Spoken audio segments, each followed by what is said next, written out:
नमस्कार, स्वागत है आपका चुनावी रण के इस मेगा कवरेज में। अब की बार किसका बंगाल। मैं हूं आपके साथ आशा झा।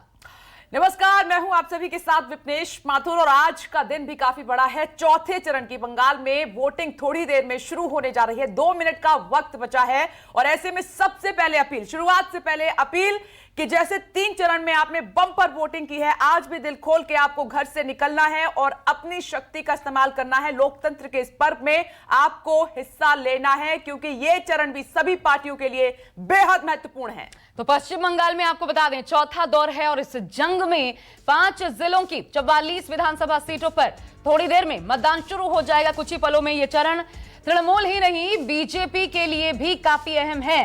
चौथे चरण में कूच बिहार जिले की सभी 9 और अलीपुर द्वार की 5, दक्षिण 24 परगना की बात करें तो 11, हावड़ा की 9, हुगली की 10 विधानसभा सीटों पर मतदान होना है। और वहीं आपको बता दें कि 2016 के विधानसभा चुनाव में तृणमूल कांग्रेस ने इन 44 सीटों में से 39 सीटों पर जीत दर्ज की थी और वहीं बीजेपी के खाते में महज, जी हां, महज 1 सीट आई थी। वामपंथियों को 3 और उनके गठबंधन के साथ ही कांग्रेस को 1 सीट मिली थी। दबदबा टीएमसी का था। लेकिन तस्वीर कब बदली? तस्वीर बदली लोकसभा चुनाव 2019 में, जब पूरी तरीके से वहां पर स्थिति बदल गई और इन 44 सीटों में से महज 25 सीट पर तृणमूल और 19 सीटों पर बीजेपी आगे हो गई। इसीलिए 5 जिलों की इन 44 सीटों पर टफ फाइट है। साथ में दक्षिण 24 परगना की बात करें तो ये टीएमसी का गढ़ है। हावड़ा, हुगली, ये बहुत महत्वपूर्ण इलाके हैं। इसीलिए हमने कहा कि ये जो फेज है बीजेपी के लिए भी काफी मायने रखता है और टीएमसी के लिए भी काफी मायने रखता है। और चलिए, हमारे साथ हमारे तमाम सहयोगी इस वक्त 5 जिलों की जब 44 सीटों पर चौथे दौर का ये मतदान हो रहा है, इस वक्त जुड़ चुके हैं। सुबह सुबह की तस्वीर आपके सामने लेकर के राजीव रंजन हुगली से हमारे साथ जुड़ चुके हैं। वरुण सिन्हा टॉलीगंज से हमारे साथ जुड़ चुके हैं। इसके अलावा मनोज पांडे को आप देख सकते हैं, हावड़ा से हमारे साथ है चंद्रशेखर तिवारी। बेहाला, दक्षिण 24 परगना, यहां से मौजूद है हमारे साथ। सबसे पहले वरुण, आप ही के पास आते हुए सबसे पहले चौथे दौर की पहली तस्वीर दिखाइए।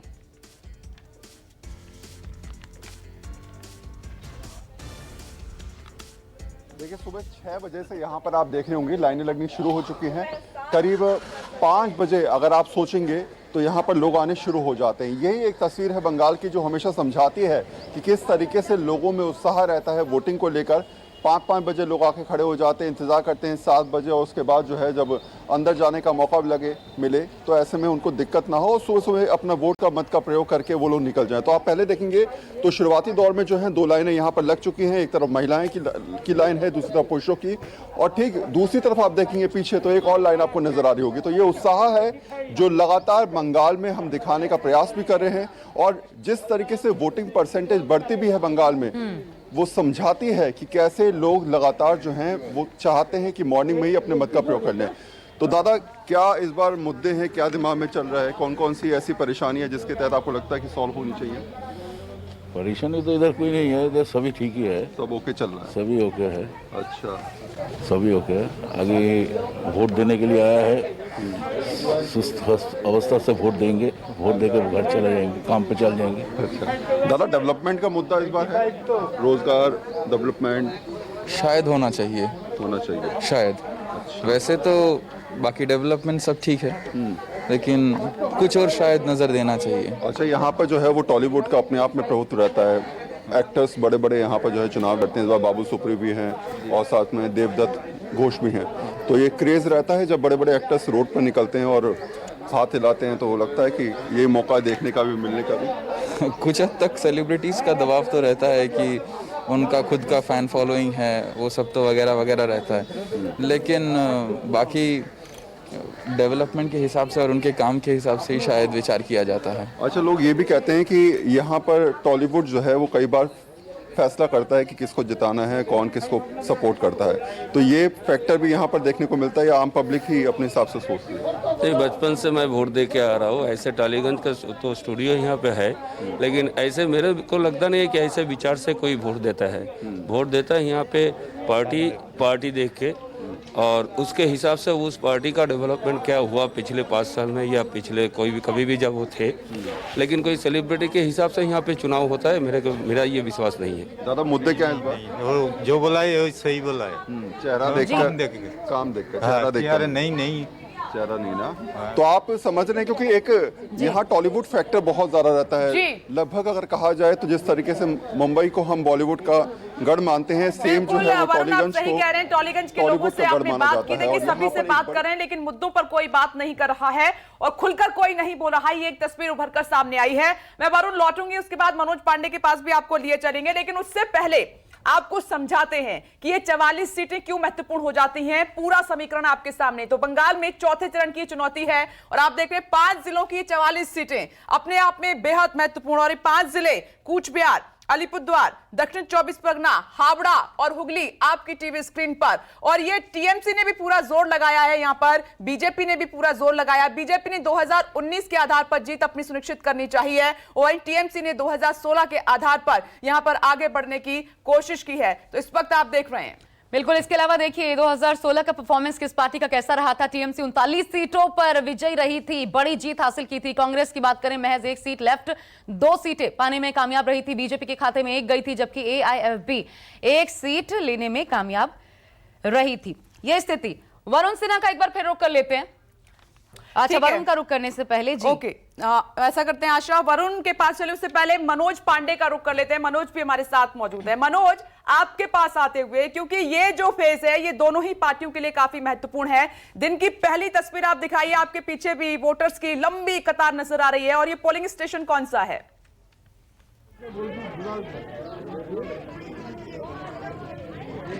जी देखिए, इस समय हम सलकिया का करीबन ये 118 नंबर पोलिंग बूथ में मौजूद है और इस बार कह सकते हैं कि पश्चिम बंगाल में जो चौथे चरण का मतदान है बड़ा दिलचस्प है, क्योंकि दोनों पार्टियों की निगाहें यहीं पे टिकी हुई है। 44 सीटें हैं, जाहिर सी बात है हावड़ा की जो 9 सीटें हैं बहुत बड़ा इंपॉर्टेंट रखता है हावड़ा के लिए, क्योंकि देखिए कहीं ना कहीं ये जो 9 सीटें हैं टीएमसी का गढ़ हुआ करता था और जिस समय यहाँ पे देखे अब समीकरण बदल चुका है। यहाँ से देखे बाली से, चूंकि वैशाली डालमिया यहाँ पे टीएमसी पार्टी की थी, अब उन्होंने बीजेपी के दामन थाम लिया है। दूसरी तरफ देखें यहाँ पे हम डमजूर की बात करें तो राजीव बनर्जी जो कि टीएमसी में थे अभी बीजेपी में आ गए हैं। और यहीं पे जो शिवपुर विधानसभा चुनाव है यहाँ पे क्रिकेटर मनोज तिवारी अपने दमकस के साथ में उतर रहे हैं और दूसरी तरफ यहाँ के जो पूर्व मेयर थे हावड़ा के रतीन चक्रवर्ती वो भी उनके मैदान में है। तो जाहिर सी बात है यहाँ पे देखें कि सुबह से हम देख रहे हैं, क्योंकि हावड़ा यहाँ पे कह सकते हैं कि यहाँ पे मिनी बिहार के रूप में जाना जाता है। यूपी बिहार के जो हिंदी भाषियों की सबसे ज्यादा गढ़ है। हम दिखाएंगे कि देखिए मेरे पीछे यहाँ पे कितनी लंबी कतारें, यहाँ पे अभी पोलिंग बूथ शुरू हो चुका है। काफी लंबा यहाँ जो पुरुषों की लाइन लगी हुई है और पुरुषों के साथ साथ बता दें कि देखे रितेश और आशा जी, यहाँ पे महिलाओं की संख्या बड़ी है इस बार। कम से कम देखे करीबन सैकड़ों की संख्या में जो महिलाएं, हम दिखाना चाहेंगे कि महिलाओं की भी संख्या लंबी लगी हुई है, क्योंकि देखिए लगातार हम जब 3 जो पोलिंग इस बार चुनाव हुआ था तब से देख रहे हैं, आज चौथे चरण में भी देख रहे हैं कि महिलाएं बढ़ चढ़ के हिस्सा ले रही है और सुबह से लंबी कतारें यहाँ पे देखने को मिल रही है। तो जाहिर सी बात है, देखिए महिलाओं से ही हम बात करते हैं कि इस बार महिलाएं यहाँ पे है। दीदी क्या कहेंगे कि इस बार का जो चुनाव है, हावड़ा का चुनाव हो रहा है, क्या मुद्दा है यहाँ पे? और जिस तरह से देखे कि लंबी लंबी कतारें महिलाओं की दिख रहे हैं इस बार। नहीं, हम लोग तो यही चाहते हैं कि अच्छी तरह से हो जाए, सब ठीक ठाक, सब अपना वोट दे। और ये इस बार का जो ये वोटिंग है वो पब्लिक, हाँ क्या कहेंगे आप जिस तरह से कह रहे हैं कि हिंसा न हो, शांति से दे, क्या मुद्दा है? आप युवा है, युवाओं के लिए क्या मुद्दा है हावड़ा के लिए बेसिकली आज के चौथे चरण का मतदान? वही है, ठीक से हो और ये फ्रूटफुल रहे सबके लिए। मतलब बेसिकली जो यूथ है आजकल सफर कर रही है, जॉबलेस है because of this corona also, इतना सारे सफर कर रहे हैं। ये थोड़ा आए, जो अब जो भी आए पार्टी, वो देश के लिए सच में कुछ करे। जाहिर सी बात है, देखिए कहीं ना कहीं यहाँ के युद्ध है, यहाँ पे लगातार कह रहे हैं कि इस बार जो है परिवर्तन है या जो भी जिसकी सरकार बने, कहीं ना कहीं बिजनेस है, डेवलपमेंट है, स्वास्थ्य है, उस चीज पे ध्यान दिया जाए। और बाकी हमारे साथ देखिए काफी लोगों की, लंबी महिलाओं की दिखाना चाहेंगे हम, और भी लोगों से बात करेंगे। दीदी क्या कहेंगे, इस बार जो चुनाव हो रहा है क्या मुद्दा है? क्योंकि महिलाएं देख रहे हैं बढ़ चढ़ के हिस्सा ले रही है, हर पोलिंग बूथों पे हमको देखने को मिल रहा है। ठीक ही तो है, महिला लोग तो आ रहा है, ठीक ही तो है। ठीक है, क्या मुद्दा है दीदी इस बार वोट देने का आपका? कि इस मुद्दे पे हम यहाँ पे चुनाव आ रहे हैं, अपने मत का प्रयोग कर रहे हैं? আমাদের কনস্টিটিউশনের তো রয়েছে, গণতান্ত্রিক অধিকার রয়েছে, সেই জন্যই আসছি। देखिए, कह रहे हैं कि मेरा गणतांत्रिक अधिकार है और कहीं ना कहीं देखे लोगों में जागरूकता है, और जाहिर सी बात है क्योंकि हावड़ा एक ऐसा है, यहाँ पे दिलचस्प है और बड़ी कांटे की लड़ाई है क्योंकि सभी की निगाहें हावड़ा पे टिकी हुई थी। और यहीं पे आपको बता दें कि मुख्यमंत्री ममता बनर्जी जब यहाँ आई थी, पहली जब सत्ता में आई थी, उन्होंने यहाँ पे जो राइटर्स बिल्डिंग उनका सचिवालय था उसको हावड़ा में लेके आई थी 99 में, क्योंकि जाहिर सी बात है कि हावड़ा में लेके आने से एक मकसद था कि कहीं ना कहीं हावड़ा वासियों को और इसके जो बंगाल के सारे सेंटर को मजबूत किया जाए और कहीं ना कहीं गढ़ बनाया जाए। तो जाहिर सी बात है, इधर देखिए हम दिखाना चाहेंगे, अब यहाँ पे चलते हैं, कुछ पुरुष लोग हैं, यहाँ पे लंबी कतारें लगी हुई है, हम पुरुषों से ही बात करते हैं। ये एक डिफरेंस हमें 3 फेजेस से देखने को मिल रहा है और ये बहुत अच्छी बात है, अपने मुद्दे भी बता रहे हैं।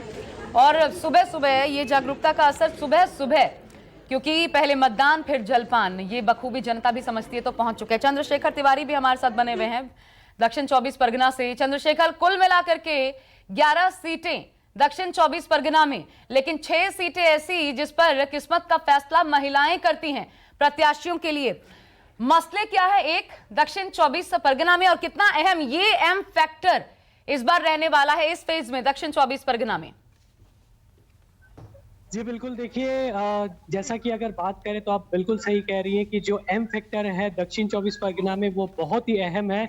मैं अगर बात करूं फिलहाल जिस पोलिंग बूथ पर मैं हूं, ये बेहाला पश्चिम का पोलिंग बूथ है। यहाँ पर भी बेहाला पश्चिम की भी अगर बात करें तो यहाँ पर लगभग 2019 के वोटिंग पैटर्न को अगर देखा जाए तो लगभग 1.5 लाख जो महिला वोटर्स हैं और साथ ही 1,44,000 के लगभग पुरुष वोटर्स हैं यहाँ पर। तो कहीं ना कहीं जो महिला वोटर्स है वो यहाँ पर भी ज्यादा है पुरुष वोटर्स की तादाद में। और जो महिला वोटर्स है वो जरूर जो कैंडिडेट्स है, जो उम्मीदवार है, उनके जो फैसले हैं उनको यहाँ पर तय करती हैं। साथ ही अगर मैं आपको बताऊं कि मैं जिस पोलिंग बूथ पर इस वक्त मौजूद हूँ, ये एक बहुत अहम पोलिंग बूथ है क्योंकि यहाँ पर जो बीजेपी की नवनिर्वाचित उम्मीदवार हैं श्रावंती चटर्जी, वो भी यहाँ से वोट कास्ट करने वाली हैं। और साथ ही में यही वोटिंग जो है वो यहाँ पर पार्थ चैटर्जी भी यहीं से अपना जो वोट है वो कास्ट करेंगे। आप देख सकते हैं सुबह यहाँ पर मैं आपको बताऊं कि 6 बजे से आपकी ऑडियो यहाँ लाइनें लग थोड़ी सी प्रॉब्लम हो रही है। चंद्रशेखर तिवारी आपके पास लौटते हैं और इधर राजीव रंजन आपको नजर आ रहे हैं हुगली से। राजीव, सबसे पहले दिन की पहली तस्वीर, आपके पीछे कुछ हलचल है, मैं जानना चाहूंगी, समीकरण भी आपसे समझूंगी यहाँ का। राजीव।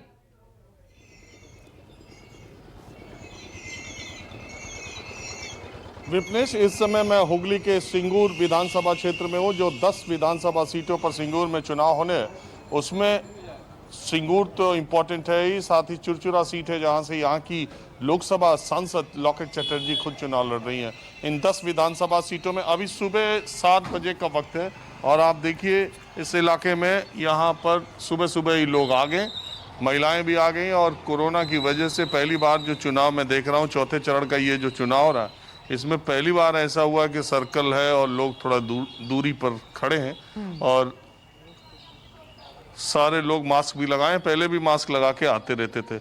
जहां तक चुनावी समीकरण की बात है, 44 सीटों पे जो चुनाव हो रहा है, 39 सीटों पर टीएमसी ने पिछली बार बढ़त हासिल की थी, जीत हासिल की थी। वो आंकड़ा टीएमसी को इस बार छू पाना कितनी टेढ़ी खीर है, ये खुद ममता बनर्जी जानती हैं, क्योंकि इस इलाके में अगर 2019 के लोकसभा चुनाव को देखा जाए तो भारतीय जनता पार्टी ने बहुत ही अच्छा प्रदर्शन किया था। जहां जहां चुनाव हो रहे हैं उन इलाकों में अपने गढ़ को बचाने की टीएमसी की बहुत बड़ी चुनौती है। और दूसरी बात यह है कि भारतीय जनता पार्टी, अगर आप देखें पहले 3 चरणों के जो मतदान हुए हैं उसमें 91 सीटों पर जो वोटिंग हुई है उसमें बार बार बीजेपी अपने आंकड़े दे रही है। कल ही भारतीय जनता पार्टी के जो वरिष्ठ नेता हैं, गृह मंत्री अमित शाह ने कहा कि वो 68 सीटें वो जीत चुके हैं। इस तरह का आंकड़ा भारतीय जनता पार्टी की तरफ से आ रहा है। ममता बनर्जी अपने तरीके से देख रही है चीज़ों को और ये माना जा रहा है कि आज के बाद जो चरण आने वाले हैं उसमें नॉर्थ बंगाल का जो इलाका, उसमें उनको दिक्कत है, फाइट है। बाकी उनके लोग ये कहते हैं कि बाकी फेजेस में उनके लिए थोड़ी आसानी है। तो आज का फेज बंगाल के चुनाव के नतीजे और बंगाल में बनने वाली सरकार को तय करने में बहुत भूमिका निभाएगा, क्योंकि इसमें न सिर्फ शहरी इलाकों की सीटें हैं बल्कि ऐसी भी सीटें हैं जहां टीएमसी का अपना गढ़। आपको मालूम है कि नंदीग्राम से खुद ही ममता बनर्जी चुनाव लड़ी हैं, और नंदीग्राम और सिंगूर पश्चिम बंगाल के और तृणमूल कांग्रेस के और ममता बनर्जी के दो ऐसे प्रतीक स्तंभ हैं जिनकी वजह से ममता बनर्जी चीफ मिनिस्टर बनी थी। नंदीग्राम खुद वो लड़ी हैं, सिंगूर से जो टीएमसी के कैंडिडेट हैं उनको चेंज किया गया। पिछली बार जो बगल वाली सीट से उम्मीदवार थे, अब उनको यहाँ पर लाया गया। और टीएमसी के मजबूत नेता है, जनाधार वाले नेता है, और भारतीय जनता पार्टी के उम्मीदवार भी एक नए चेहरे के तौर पर है। हालांकि ये चुनाव उम्मीदवारों के नाम और उम्मीदवारों की बात पे नहीं हो रहा, ये चुनाव ममता बनर्जी और प्रधानमंत्री नरेंद्र मोदी के चेहरे पर हो रहा। हमारे साथ यहाँ पर कुछ वोटर हैं जो लाइन में लगे हैं। दादा, बड़ा सुबह सुबह आ गए। Good morning. Very good morning. बहुत सुबह सुबह आ गए। हाँ, सुबह सुबह आ गया। तो आपके दिमाग में वोट देने से पहले क्या मुद्दा है? क्या मुद्दे, तो अभी क्या सुबह सुबह आ गया तो मौसम अच्छा है, इसे सुबह सुबह दे दिया। अरे मौसम तो अच्छा है, लेकिन आपके दिमाग में मुद्दे क्या हैं, इश्यूज क्या हैं? आप क्या सोच के वोट देने आए हो? चेहरा सोच के या मुद्दा सोच के? ये तो बोलने का नहीं है, ये तो हमारा बात है ना। अरे मैं ये थोड़ी पूछ रहा आप दोगे किसको, मैं पूछ रहा हूँ आपके लिए इम्पोर्टेंट क्या है, फेसेस चेहरे या इश्यूज मुद्दे? इश्यूज का। तो क्या इम्पोर्टेंट मुद्दा है इस बार बंगाल इलेक्शन का? ये नहीं बोलेगा। आपको ऐसा लगता है कि अगर आप मुद्दे के बारे में बोलेंगे तो मैं ये समझ जाऊंगा आप किसको वोट कर रहे हैं? नहीं नहीं, ऐसा कुछ नहीं, तो अभी बोला जो सुबह सुबह आ गया, सुबह सुबह आ गया हमारा, ऐसा बात है। चलिए ठीक है। राजीव, एक आपने जिसका जिक्र किया 91 में 68 सीटें कल ही गृह मंत्री अमित शाह ने कही। हर बार हम देखते हैं ये मनोवैज्ञानिक दबाव, शायद क्या आपको लगता है कि हर फेज से पहले एक बनाने की कोशिश होती है? दूसरा ये, इसी फेज के पहले ये खूब चला और चुनाव आयोग का नोटिस तक ममता बनर्जी को मिल गया कि मुसलमानों को एकजुट करने की अपील जो उन्होंने की, क्या ये एक बड़ा फैक्टर, क्योंकि इस पर खूब बवाल हुआ, चौथे फेज के लिए एक बड़ा फैक्टर क्या ये साबित होने वाला है?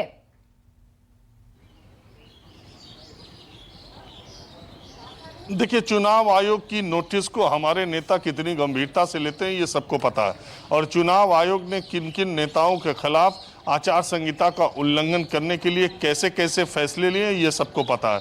चुनाव आयोग की नोटिसों को और चुनाव आयोग की परवाह नोटिसों की कितने नेता करते हैं आपको मालूम ही है। ममता बनर्जी ने नोटिस मिलने के बाद कहा कि 100 बार ऐसी नोटिस भेजो, 100 बार मेरा जवाब एक ही होगा।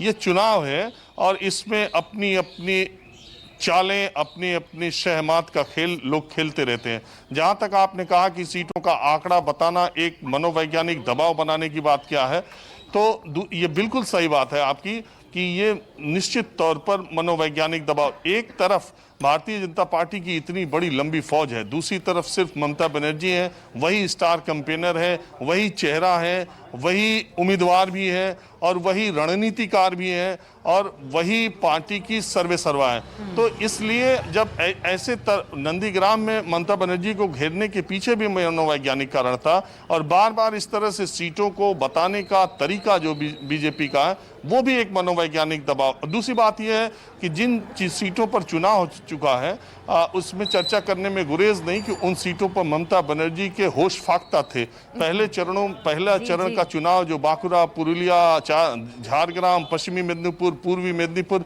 इन इलाकों में था, तो इन इलाकों के जो सबसे ताकतवर टीएमसी के नेता शुभेंदु अधिकारी थे वो इसी चुनाव से पहले उनका दामन छोड़ चुके थे। इसलिए ममता बनर्जी की चिंताएं स्वाभाविक है। दूसरी तौर पर अगर आप 2019 के लोकसभा चुनाव के परिणामों को देखिए तो इन जंगल महल के इलाके में भारतीय जनता पार्टी ने इतना अच्छा प्रदर्शन किया था कि वो नींद उड़ाने के लिए ममता बनर्जी के काफ़ी है। मुझे लगता है कि 2019 के लोकसभा चुनाव में जहां जहां जिन जिन सीटों पर जैसी बढ़त भारतीय जनता पार्टी को मिली है, भारतीय जनता पार्टी उन विधानसभा सीटों को अपने खाते में जोड़ती चली जा रही है। और अगर पैरामीटर्स क्या होंगे, ये इंपॉर्टेंट एक सवाल भी है राजीव, जिसके साथ आप हमें छोड़ गए। इसके बाद इसका विश्लेषण, क्योंकि एक ब्रेक लेना पड़ रहा है, जरूर कीजिएगा, क्योंकि पैरामीटर क्या होने वाला है ये शायद 2 मई को जब नतीजे आए उसके बाद ही पता चल पाए कि 2019 या 2016। एग्जैक्टली और जिस तरीके से दावे किए जा रहे हैं बीजेपी की तरफ से कि 2 मई दीदी गई और फिर टीएमसी ने कहा कि बीजेपी तो बाहरी है, जीत नहीं पाएगी, 2 मई को साबित हो जाएगा। लेकिन आज जो इंपॉर्टेंट फेज है उसमें उम्मीदवारों की किस्मत ईवीएम में कैद हो जाएगी। बड़ी कवरेज लगातार जारी है हर पोलिंग स्टेशन से। एक छोटा सा ब्रेक, फौरन लौट रहे हैं, देखते रहिए। नमस्कार, मैं हूं मानक गुप्ता। अगर आपको हमारा ये वीडियो पसंद आया हो तो इसे लाइक और शेयर जरूर करें और हां, हमें सब्सक्राइब और फॉलो करना ना भूलें ताकि आप देश और दुनिया की कोई खबर मिस ना करें। तो जुड़े रहिए हमारे साथ और देखते रहिए न्यूज़ 24।